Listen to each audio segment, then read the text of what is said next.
Hi friends, welcome back to S P tech Kannada YouTube channel. ವೀಕ್ಷಕರೇ, ಈ ಒಂದು ವಿಡಿಯೋದಲ್ಲಿ ಯುವ ನಿಧಿ ಯೋಜನೆಗೆ ಯಾರೆಲ್ಲ ಅರ್ಜಿನ ಸಲ್ಲಿಸಿದ್ರಿ, ಸೊ ಅಂಥವರು ಪ್ರತಿ ತಿಂಗಳು 3,000 ರೂಪಾಯಿ ಹಣ ಅಂತಂದರೆ ಡಿಗ್ರಿ ಮತ್ತು PG ಮುಗಿಸಿದವರು 3,000 ರೂಪಾಯಿ ಹಣನ ಪಡಿತಾ ಇರುವಂಥದ್ದು. ನಂತರ ಡಿಪ್ಲೊಮಾ ಮುಗಿಸಿದವರು 1,500 ರೂಪಾಯಿನ ಪಡಿತಾ ಇರುವಂಥದ್ದು. ಈ ಪ್ರತಿ ತಿಂಗಳು ನೀವು ಹಣನ ಪಡಿಬೇಕಂತಂದರೆ ಈ ಸೆಲ್ಫ್ ಡಿಕ್ಲರೇಷನ್ ಮಾಡೋದು ಕಡ್ಡಾಯವಾಗಿರುತ್ತೆ. ಸೆಲ್ಫ್ ಡಿಕ್ಲರೇಷನ್ ಯಾರೆಲ್ಲ ಮಾಡ್ತೀರಾ, ಸೊ ಅಂಥವರಿಗೆ ಮುಂದಿನ ತಿಂಗಳಲ್ಲಿ ಹಣನ ಬರುವಂಥದ್ದು. ಸೆಲ್ಫ್ ಡಿಕ್ಲರೇಷನ್ ಮಾಡಿಲ್ಲ ಅಂತಂದರೆ ಆ ತಿಂಗಳ ಹಣನ ನಿಮಗೆ ಬರುವುದಿಲ್ಲ. ಹೀಗಾಗಿ ಮೊಬೈಲ್ನಲ್ಲೇ ನೀವು ಮನೆಯಲ್ಲೇ ಕೂತ್ಕೊಂಡು ಯಾವ ರೀತಿ ಸೆಲ್ಫ್ ಡಿಕ್ಲರೇಷನ್ ಮಾಡೋದು ಅಂತ ಈ ವಿಡಿಯೋದಲ್ಲಿ ಸಂಪೂರ್ಣವಾಗಿ ತಿಳಿಸ್ಕೊಡ್ತಾ ಇದ್ದೀನಿ. ಅದಕ್ಕಾಗಿ ವಿಡಿಯೋನ ಮಿಸ್ ಮಾಡದೆ ಕಡೆ ತನಕ ವಾಚ್ ಮಾಡಿ ಅಂತ ಹೇಳ್ತಾ, ಮತ್ತು ಇನ್ನೇ ಯಾರು ನಮ್ಮ ಚಾನಲ್ನ ಹೊಸದಾಗಿ ನೋಡ್ತಾ ಇದ್ದೀರಾ ಅಥವಾ ಸಬ್ಸ್ಕ್ರೈಬ್ ಆಗದೆ ನೋಡ್ತಾ ಇದ್ದೀರಾ, ದಯವಿಟ್ಟು ಈ ರೀತಿಯಾಗಿ ಸಬ್ಸ್ಕ್ರೈಬ್ ಆಪ್ಷನ್ ಇರುತ್ತೆ, ಸಬ್ಸ್ಕ್ರೈಬ್ ಮಾಡ್ಕೊಳ್ಳಿ. ಹಾಗೆ ವಿಡಿಯೋಗೆ ಲೈಕ್ ಮಾಡೋದನ್ನ ಮರಿಬೇಡಿ. ಸಬ್ಸ್ಕ್ರೈಬ್ ಆಪ್ಷನ್ ಮೇಲೆ ಕ್ಲಿಕ್ ಮಾಡಿದ ನಂತರ ಮತ್ತೆ ಒಂದ್ಸರಿ ಆಲ್ ಅನ್ನೋ ಆಪ್ಷನ್ನ ಸೆಲೆಕ್ಟ್ ಮಾಡ್ಕೊಳ್ಳಿ. ಈ ರೀತಿ ಮಾಡೋದ್ರಿಂದ ಮುಂದೆ ನಾವು ಯಾವುದೇ ರೀತಿಯಾಗಿರ್ತಕ್ಕಂಥ ಹೊಸ ಮಾಹಿತಿಗಳು ನಮ್ಮ ಚಾನಲ್ ಮೇಲೆ ಅಪ್ಲೋಡ್ ಮಾಡಿದರೆ ನಿಮಗೆ ನೋಟಿಫಿಕೇಷನ್ ಬರುತ್ತೆ. ನೋಟಿಫಿಕೇಷನ್ ಕ್ಲಿಕ್ ಮಾಡೋ ಮುಖಾಂತರವಾಗಿ ಹೊಸ ಮಾಹಿತಿಗಳನ್ನು ನೀವು ಮೊದಲು ಪಡೆದುಕೊಳ್ಬೋದು ಅಂತ ಹೇಳ್ತಾ, ಬನ್ನಿ ವೀಕ್ಷಕರೇ, ಈ ಯುವ ನಿಧಿ ಸೆಲ್ಫ್ ಡಿಕ್ಲರೇಷನ್ನ ಮೊಬೈಲ್ನಲ್ಲಿ ಯಾವ ರೀತಿ ಮಾಡೋದು ಅಂತ ಸಂಪೂರ್ಣವಾಗಿ ತಿಳಿಸ್ಕೊಡ್ತೀನಿ. ವೀಕ್ಷಕರೇ, ನಿಮ್ಮ ಮೊಬೈಲ್ನಲ್ಲಿರುವಂಥ ಬ್ರೌಸರ್ನ ಓಪನ್ ಮಾಡ್ಕೊಳ್ಳಿ. ಓಪನ್ ಮಾಡ್ಕೊಂಡ ನಂತರ ಇಲ್ಲಿ ಸರ್ಚ್ ಬಾರಲ್ಲಿ ಸೇವಾ ಸಿಂಧು ಅಂತ ಟೈಪ್ ಮಾಡಿ. ಸೇವಾ ಸಿಂಧು ಅಂತ ಟೈಪ್ ಮಾಡಿದ ನಂತರ ಈ ರೀತಿಯಾಗಿರ್ತಕ್ಕಂಥ ಹೊಸ ಪೇಜ್ ಓಪನ್ ಆಗುತ್ತೆ. ಇಲ್ಲಿ ಮೊದಲನೇ ಆಪ್ಷನ್ ಮೇಲೆ ಕ್ಲಿಕ್ ಮಾಡಿ, ಸೇವಾ ಸಿಂಧು ಅನ್ನೋ ಆಪ್ಷನ್ ಮೇಲೆ ಕ್ಲಿಕ್ ಮಾಡಿ. ಆ ಲಿಂಕ್ ಮೇಲೆ ಕ್ಲಿಕ್ ಮಾಡಿದ ನಂತರ ಈ ರೀತಿಯಾಗಿರ್ತಕ್ಕಂಥ ಸೇವಾ ಸಿಂಧು ಪೋರ್ಟಲ್ ಓಪನ್ ಆಗುತ್ತೆ. ಓಪನ್ ಆದಮೇಲೆ ಇಲ್ಲಿ ನೋಡ್ಕೊಳ್ಬೋದು, ನೀವೇನಾದರೂ ಮೊದಲನೇ ಸಲ ಈ ವೆಬ್ಸೈಟ್ಗೆ ಭೇಟಿ ನೀಡ್ತಿದ್ದೀರಾ ಅಂತಂದರೆ ಇಲ್ಲಿ ಕೆಳಗಡೆ ನ್ಯೂ ಯೂಸರ್ ರಿಜಿಸ್ಟರ್ ಹಿಯರ್ ಅಂತ ಇದೆ. ನೀವು ಮೊದಲೇ ರಿಜಿಸ್ಟರ್ ಮಾಡ್ಕೊಳ್ಬೇಕಾಗುತ್ತೆ. ನೀವು ಈಗಾಗಲೇ ರಿಜಿಸ್ಟರ್ ಮಾಡ್ಕೊಂಡಿದ್ದೀರಿ ಅಂತಂದರೆ ಸೊ ಇಲ್ಲಿ ಸಿಂಪಲ್ಲಾಗಿ ಇಲ್ಲಿ ನಿಮ್ಮ ಮೊಬೈಲ್ ನಂಬರ್ನ ಎಂಟರ್ ಮಾಡಿ, ನಂತರ ಗೆಟ್ OTP ಮೇಲೆ ಕ್ಲಿಕ್ ಮಾಡಿ. ನಿಮ್ಮ ಮೊಬೈಲ್ ನಂಬರ್ಗೆ OTP ಬರುತ್ತೆ. ಆ OTPನ ಇಲ್ಲಿ ಎಂಟರ್ ಮಾಡಿ, ನಂತರ ಕೆಳಗಡೆ ಇಲ್ಲಿ ಟೈಪ್ ಹಿಯರ್ ಅಂತ ಇದೆ, ಕ್ಯಾಪ್ಚಾನ ಎಂಟರ್ ಮಾಡಿ, ಸಬ್ಮಿಟ್ ಆಪ್ಷನ್ ಮೇಲೆ ಕ್ಲಿಕ್ ಮಾಡಿ. ಸಬ್ಮಿಟ್ ಆಪ್ಷನ್ ಮೇಲೆ ಕ್ಲಿಕ್ ಮಾಡಿದ ನಂತರ ಈ ರೀತಿಯಾಗಿರ್ತಕ್ಕಂಥ ಹೊಸ ಪೇಜ್ ಓಪನ್ ಆಗುತ್ತೆ.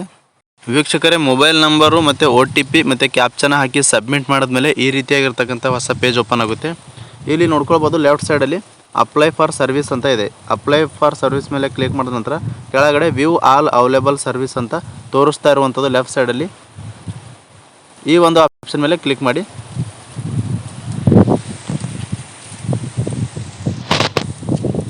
ವೀಕ್ಷಕರಲ್ಲಿ ನೋಡ್ಕೊಳ್ಬೋದು, ವ್ಯೂ ಆಲ್ ಅವೈಲೇಬಲ್ ಸರ್ವಿಸ್ ಮೇಲೆ ಕ್ಲಿಕ್ ಮಾಡಿದ ನಂತರ ಈ ರೀತಿಯಾಗಿರ್ತಕ್ಕಂಥ ಹೊಸ ಪೇಜ್ ಓಪನ್ ಆಯಿತು. ಇಲ್ಲಿ ಸರ್ಚ್ ಬಾರ್ ಇದೆ, ಈ ಸರ್ಚ್ ಆಪ್ಷನ್ ಮೇಲೆ ಕ್ಲಿಕ್ ಮಾಡಿ. ಇಲ್ಲಿ ಯುವ ನಿಧಿ ಅಂತ ಸರ್ಚ್ ಮಾಡಿ. ಯುವ ಅಂತ ಸರ್ಚ್ ಮಾಡಿದ ಮೇಲೆ ಇಲ್ಲಿ ನೋಡ್ಕೊಳ್ಬೋದು, ಮೂರನೇ ಆಪ್ಷನು ಯುವ ನಿಧಿ ಮಾಸಿಕ ನಿರುದ್ಯೋಗ ಸ್ವಯಂ ಘೋಷಣೆಗೆ ಅರ್ಜಿ ಅಂತ ಇದೆ. ಈ ಮೂರನೇ ಆಪ್ಷನ್ ಮೇಲೆ ಕ್ಲಿಕ್ ಮಾಡಿ.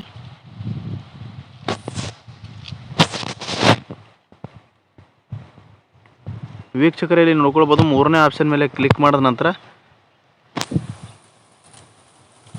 ಇಲ್ಲಿ ಸೆಲ್ಫ್ ಡಿಕ್ಲರೇಷನ್ ಕೊಡುವ ಫಾರ್ಮ್ ಓಪನ್ ಆಗಿರುವಂಥದ್ದು.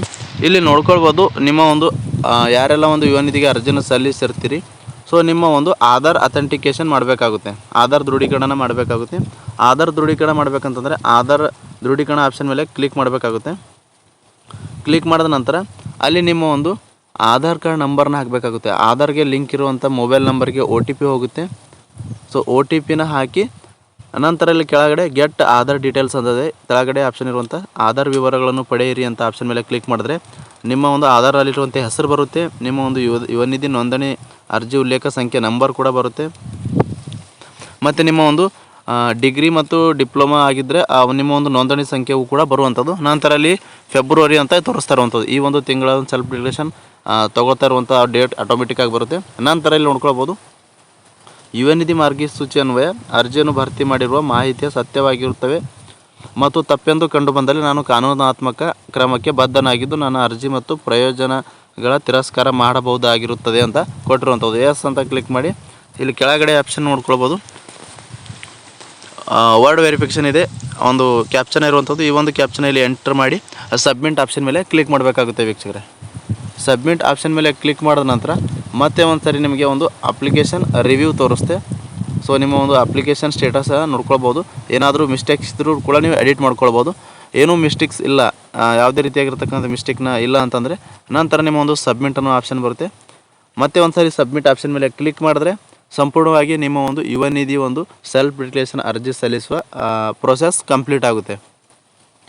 ಸೊ ಕಂಪ್ಲೀಟ್ ಆದ ನಂತರ ಪ್ರತಿ ತಿಂಗಳು ನಿಮಗೆ 25ನೇ ತಾರೀಕು ಅಂತಂದರೆ ಪ್ರತಿ ತಿಂಗಳು 25ನೇ ತಾರೀಕು ಒಳಗಾಗಿ ಈ ಒಂದು ಯುವ ನಿಧಿ ಹಣನ ಜಮಾ ಆಗುತ್ತೆ ವೀಕ್ಷಕರೇ.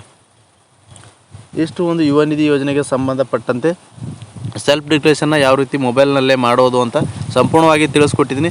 ಮತ್ತು ಏನಾದರೂ ಯುವ ನಿಧಿ ಯೋಜನೆಗೆ ಸಂಬಂಧಪಟ್ಟಂತೆ ಡೌಟ್ಸ್ ಇದ್ದರೂ ಕೂಡ ಕಮೆಂಟ್ ಬಾಕ್ಸಲ್ಲಿ ಕಮೆಂಟ್ ಮಾಡಿ, ಆ ಒಂದು ಕಮೆಂಟ್ಗಳಿಗೆ ನಾನು ಉತ್ತರ ಕೊಡಲು ಪ್ರಯತ್ನ ಮಾಡ್ತೀನಿ ಅಂತ ಹೇಳ್ತಾ, ಈ ಮಾಹಿತಿ ಉಪಯುಕ್ತ ಅನಿಸಿದರೆ ದಯವಿಟ್ಟು ವಿಡಿಯೋಗೆ ಲೈಕ್ ಮಾಡಿ. ಹಾಗೆ ಈ ಒಂದು ಮಾಹಿತಿನ ನಿಮ್ಮ ಒಂದು ಸ್ನೇಹಿತರಿಗೂ ನಿಮ್ಮ ಫ್ರೆಂಡ್ಸ್ ಆ್ಯಂಡ್ ಫ್ಯಾಮಿಲಿ ಜೊತೆ ವಿಡಿಯೋನ ಶೇರ್ ಮಾಡಿ ಅಂತ ಹೇಳ್ತಾ, ಪ್ರಾರಂಭದಿಂದ ಕೊನೆವರೆಗೂ ವಿಡಿಯೋ ನೋಡಿದ್ದಕ್ಕಾಗಿ ತಮ್ಮೆಲ್ಲರಿಗೂ ಹೃದಯಪೂರ್ವಕ ಧನ್ಯವಾದಗಳು ಸ್ನೇಹಿತರೆ. ಮತ್ತೆ ಹೊಸ ಮಾಹಿತಿಯೊಂದಿಗೆ ಭೇಟಿ ಆಗ್ತಿರೋಣ. ಅಲ್ಲಿವರೆಗೂ ನಮಸ್ಕಾರ.